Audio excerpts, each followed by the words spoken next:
ஒரு வழியா டியூட் படத்தோட ஹெச்டி பிரிண்ட் வந்துருச்சு.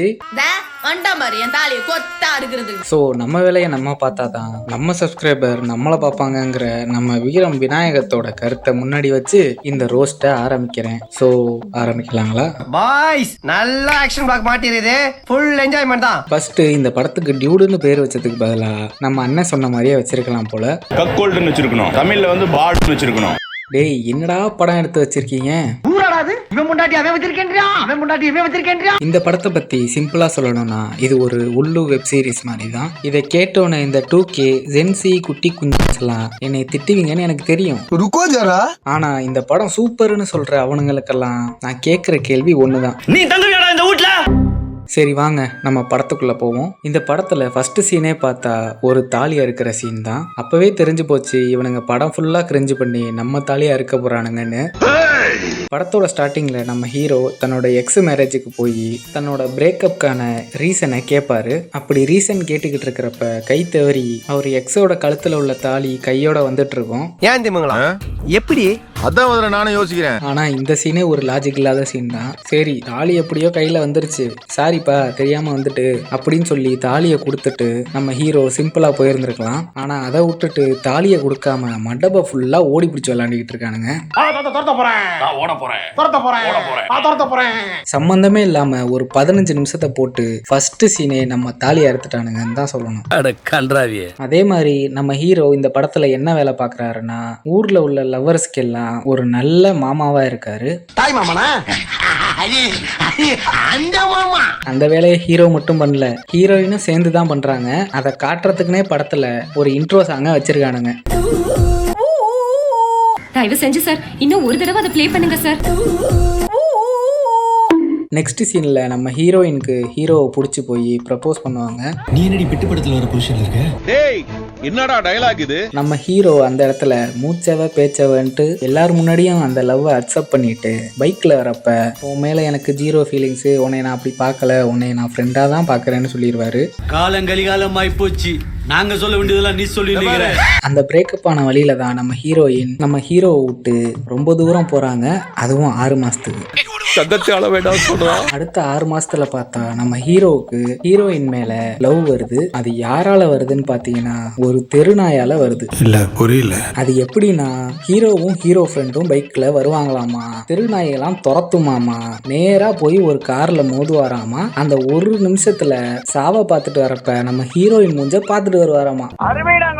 என் கேள்வி என்னன்னா, கண்ணை மூடி ஹீரோயின் மூஞ்ச பார்க்க தெரிஞ்ச உனக்கு நீ கொண்டு போய் சொருவனியே அந்த கார் ஓனர் என்னன்னு பாத்தியா? திருப்பி என்னைய பாருடா. அந்த கார்காரன் யாரு, அவன் என்ன ஆனா எதுவுமே காட்டியிருக்க மாட்டானுங்க. இவனுங்க காதல் பண்றத மட்டும் தான் காட்டியிருப்பானுங்க. அதுக்கப்புறம் ஹீரோ போய் அவங்க மாமா கிட்ட பேசி ஹீரோயினை லவ் பண்றேன்னு சொல்லி மேரேஜும் ஃபிக்ஸ் பண்ணிடுவாரு. நம்ம ஹீரோட மாமா யாருன்னு பார்த்தா நம்ம ரம்மி நாயகன் தான்.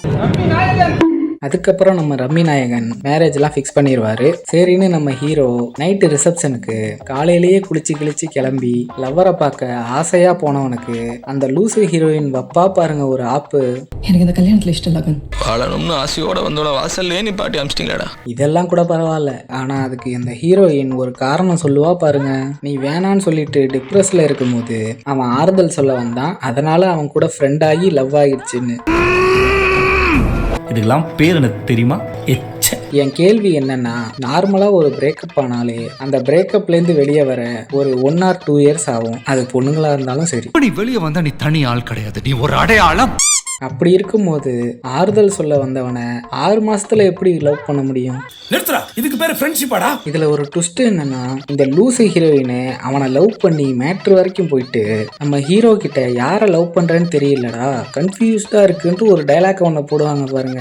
ஒத்த ரோசா பிள்ளைய ரொம்ப அற்புதமா வளர்த்திருக்கமா, ரொம்ப அழகா வளர்த்திருக்க. அப்படி இந்த படம் ஆரம்பிச்சதுல இருந்து முடிகிற வரைக்கும் ஒரே பிரச்சனையை தூக்கிக்கிட்டே சுத்திக்கிட்டு இருப்பானுங்க. சரி ப்ரோ, யாராலதான் இந்த பிரச்சனையெல்லாம் வருதுன்னு கேட்டீங்கன்னா மொத்த பிரச்சனையுமே அந்த ஹீரோயினால தான். இதுக்கப்புறம் இவங்க காதல் பண்றதுக்கு என்னென்ன பிரச்சனையெல்லாம் ஃபேஸ் பண்ணாங்கிறது தான் இந்த மொத்த படமே. அது என்னென்னட்டு நான் வரிசையா சொல்றேன், கேளுங்க. அது எனக்கும் சொல்லப்பா, ஆர்வம் தாங்க முடியல. ஃபர்ஸ்ட் அந்த பையனையும் ஹீரோயினையும் சேர்த்து வைக்க நாடோடிகள் சசிகுமார் மாதிரி பிளான் பண்ணி ஃபாரின் அனுப்பலான்னு பார்த்தா அந்த பையன் கிட்ட பாஸ்போர்ட் இல்ல. யார் நீ இவ்வளவு டேலண்டட் ஆகுற. சரி, ஹீரோயினோட அப்பாட்ட சொல்லி அந்த பையன் கூட மேரேஜ் பண்ணி வைக்கலான்னு பார்த்தா அவங்க அப்பா ஒரு ஜாதி வெறியன். ஸோ வேற கேஸ்டா இருந்தா அந்த பொண்ணை போட்டு தள்ளிடுவாரு. இப்படியே போய் மேரேஜ் வரைக்கும் வந்துடுது. சரி, இப்ப மேரேஜும் பண்ண முடியாது, தப்பிச்சும் ஓட முடியாது அப்படின்னு யோசிச்சுக்கிட்டு இருக்கிறப்பதான் அந்த தற்கூரி லாவண்யா கோபால் பையன் என்ன சொல்றானா, என்ன நீங்க வேணா தாலியை கட்டிக்கங்கன்னா நான் கூட்டு போய் குடும்பம் நடத்திக்கிறேங்கிறான். அதுக்கு நீ என்ன சொன்ன? பட் அந்த டீலிங் எனக்கு ரொம்ப பிடிச்சிருந்துச்சு, ஒத்துக்கிட்டேன். நம்ம ஹீரோவும் வேற வழி இல்லாம இந்த மானங்கெட்ட ஐடியாவுக்கு ஒத்துக்கிட்டு தாலியும் கட்டிடுறாரு. என்ன மனுஷன்? அப்படியே 3 மாசம் முடிஞ்சு விசா வாங்க போனா அங்கதான் தெரியுது இவ ஆல்ரெடி 2 மாசம் பிரெக்னெண்டா இருக்கான்னு. குஞ்சே, நீ சாதாரண குஞ்சு இல்ல, பாப்பா மன்மத குஞ்சு. ஆனா அது எப்படி ஆச்சுன்னு நம்ம ஹீரோ கேக்குறப்ப அவ ஒரு காரணம் சொல்லுவா பாருங்க. Accidental pregnancy. சரி, ஆனது ஆச்சு. குழந்தைய அபார்ட் பண்ணிட்டு நம்ம ரம்மி நாயகன்ட்ட இருந்து தப்பிச்சு வெளியூர் போவாங்கன்னு பார்த்தா குழந்தைய பெத்துட்டு கூத்தடிச்சுக்கிட்டு இருக்கானுங்க. அப்புறம் அப்படி இப்படின்னு கிரிஞ்சு அடிச்சு படத்தை கிளைமேக்ஸுக்கு கொண்டு போயிட்டானுங்க. அந்த கிரிஞ்செல்லாம் என்னன்னா, அந்த லூசு ஹீரோயின் திருந்தி நம்ம ஹீரோவுக்கு பொண்ணு பார்த்து வைக்கிறேன்னு சுத்தம். அடுத்து நம்ம ரம்மி நாயகனுக்கு ஹார்ட் அட்டாக்னு சொல்லிட்டு அங்கிட்டு ஒரு ட்ராக் போவோம். இதுக்கு நடுவில் இந்த குழந்தைய பெற்று தன்னை ஒரு அப்பாவாக நினைத்து நம்ம பிரதீப் ரங்கநாதன் வளர்த்துக்கிட்டு இருப்பாரு.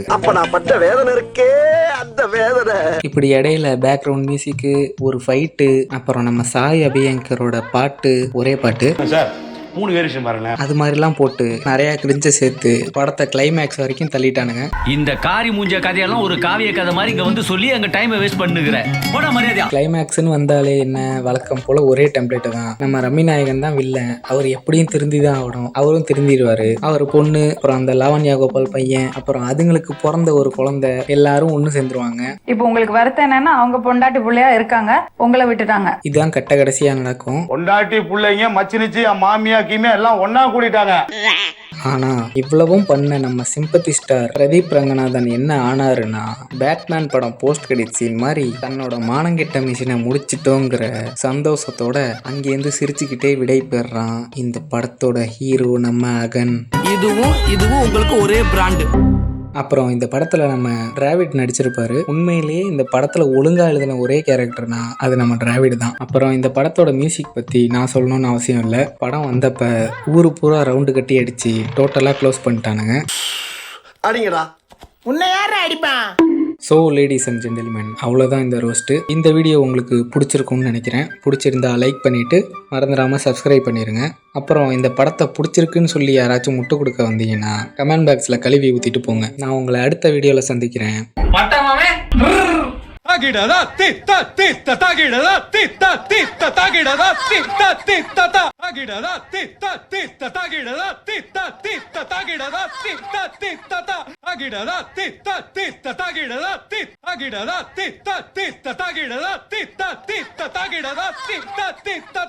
விக்ரம்!